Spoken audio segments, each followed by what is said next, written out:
Skill development today is going to be discussing passing and shooting. And the reason I put them together is because they're basically the same. If you can be a good passer with good... Oh, I like that. What? Yeah, they're What? basically the same. That's right. Well, no, it's the same Yeah, thing. the mechanics are the same, yeah. Yeah, the mechanics are the same. Yeah. So if you have a good, crisp, accurate passes, that transfers basically identically to shooting. Mm-hmm. And so anyways, that's what I want to talk about. And to me, I firmly believe that passing is maybe the most untapped skill for most players. Yeah. And now, so like I was even doing in my clinic last night, I spent a lot of time on a lot of skill work, a lot of like stick handling first, and then we did a lot of passing. So it's funny that even the attitude towards passing, it's like, oh, we're going to do some passing drills, and I actually have to explain like passing's important, right? Mm-hmm. And these guys were 14-year-olds and some pretty good players. Actually, all good players. And it was ugly. It was ugly, but it was ugly, but it's predictable because number one, the give a shit meter on passing drills, it should be a lot higher.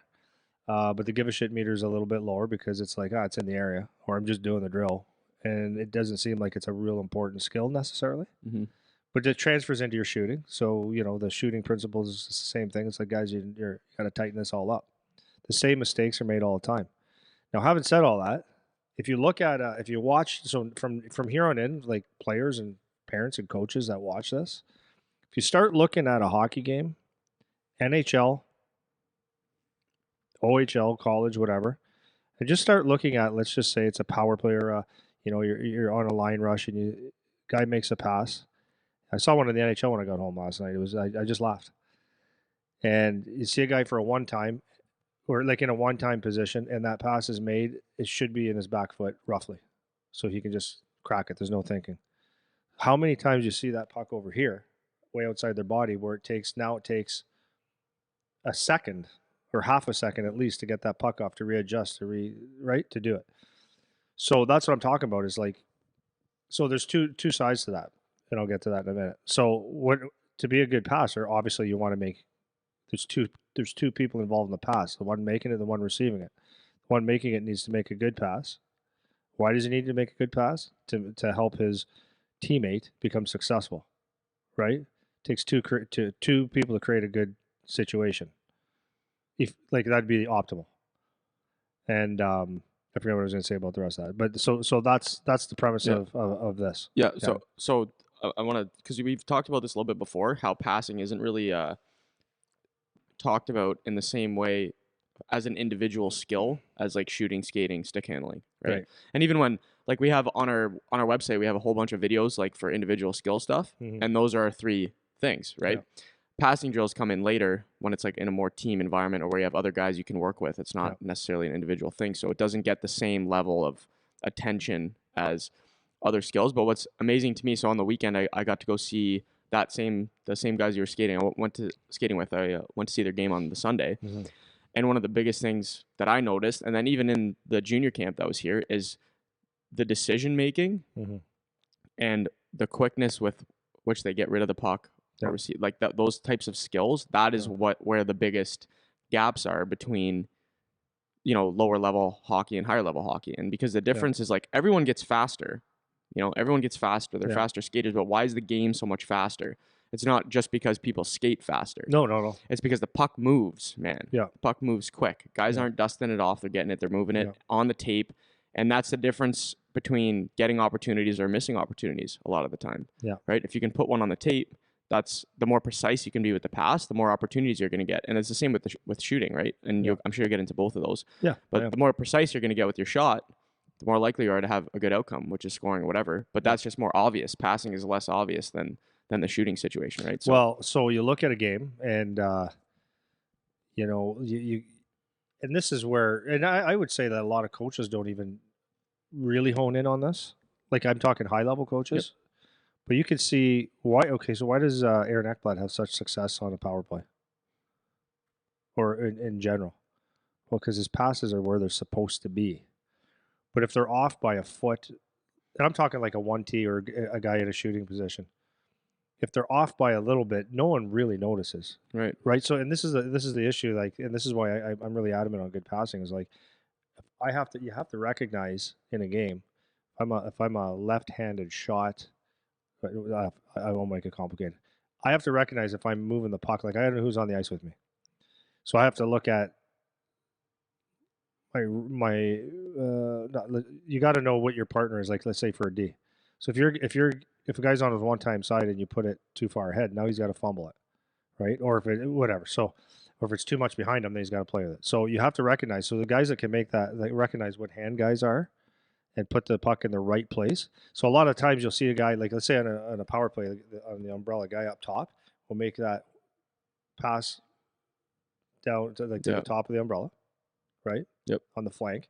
And it's a one time. A lot of times you'll see the guy have to reach. Well, you just blew that. Yeah. So, but the thing is that a lot of players will say, well, I got it there, but you didn't really get it there. Yeah. You got it there. It wasn't effective. Now you gave a guy a problem in a sense.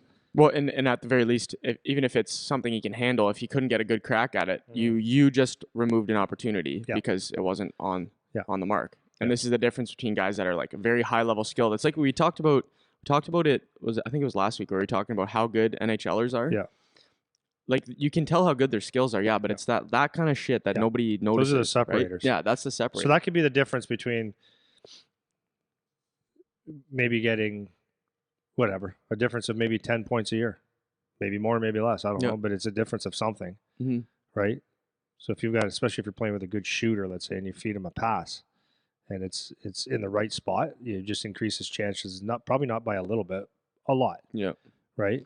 Yeah, and I think on the receiving end of that, not to jump the gun on you at all. No, it's okay. But good. You also were talking about Cass last week, how he can catch a pass anywhere, and how many opportunities you'll get for yourself if you're able to handle bad passes. Because how many bad passes you get in a game, right? There's passes that explode off your feet, just like in that little handcuff position where you can't quite get there with a flat blade. And if you can find a way to handle those, or use what's around you, like let it go off the wall to catch it, or deflect it a little bit, or it's that soft tap that you talk about where you just let it hit your blade to kill it, and then it's right in front of you. Yeah. Like, if you are able to do those little things, then even on the receiving end, those are opportunities that you'll get, right? And then that ends up being, like you said, the difference between X number of opportunities or points or whatever. Absolutely. Or, I'll watch like the junior game, like on Charlie's team, and I'll see a D, and because I'm saying this because my son's a right winger, and I really watch. I'm a dad now. I want him to do well, right? So I'll see him busting up the seam, and a D will send a puck and it's behind him. It's like, all right. Yep. That happens to every forward. Yeah. I'm looking at could have caught it in stride. There's a nice clean pass you can make, but it was rushed, or you just got it there. But it's like, this guy's going up with speed, and now he's got to stop and reach back and get it, or it doesn't get to him at all. And it's like a pretty simple pass. And to some degree, depending on how you're coaching, like, the important thing is it's out, and we'll deal with the neutral zone later or whatever. Yeah. But that maybe ruined an opportunity for a 2-on-1, 2-on-2, getting it deep. So you're fumbling it around in the neutral zone, right? Yeah. Getting pressure. So. Well, and then I was looking at sorry to keep going. That's okay. Then I'm watching they played last night. Yeah. And I'm watching their power play, and they're top 5 of really skilled players. So they got Cheka, Prafaka, Pastajov, what's his face? Zilkin, and then I don't even know who's the 5th guy. It kind of changes, or no? Yeah, it changes around. Anyways, the net front guy, whatever. But those 4, they zip the puck around so nice, man. Yeah. Always on even last night, Zilkin scored a one-timer. Yeah. And the pass was everything. Yeah, Pastajov picked it off at the top, right? Then walks in, gives it a no look. Yeah. And puts it right in the wheelhouse. So, and with some zip too. It had a little bit of zip getting there. Yep. But it was right in his wheelhouse. So Zilkin just cracked it. Didn't have to think. And that's why Pastajov, who's not a real fast skater, but he's very deceptive, very smart, and he signed an NHL contract. Yeah, leading the league in points right now. Leading the league in points. Yeah. That's why. Exactly.